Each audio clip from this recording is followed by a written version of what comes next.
الا حتى نتيا كطيبي اللحم ديالك في الطنجره وتحطيها في الطاجين، زعما راكي طيبتي لينا واحد الطاجين طايب، فراكي غير كتضيع الوقت ديالك.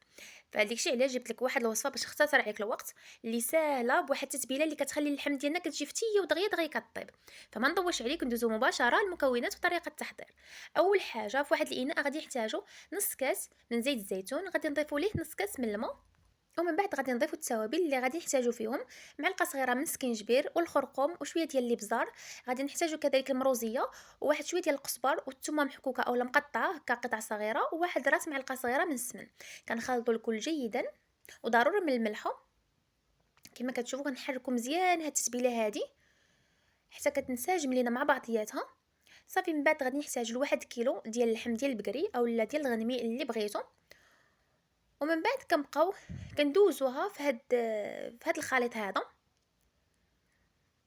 ضروري البنات تشرملوا لينا هاد اللحم، راه ماشي غير الدجاج اللي كتشرمل، راه حتى اللحم كتشرمل باش كتجينا فتيه من الداخل. كما كتشوفوا كنحاولوا ندخلوا هاد التوابل هادو في هاد اللحم حتى كتشرب لينا مزيان مزيان. ومن الافضل انكم تبيتوها لي كامله وهي في الثلاجه كتشرب لكم دوك التوابل.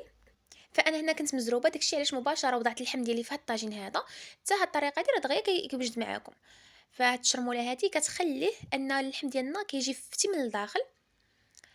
صافي هنا كنستف هاد القطع ديال اللحم، ومن بعد غادي نضيف واحد شويه ديال التوابل اللي بقات ليا في هاد الاناء هذا.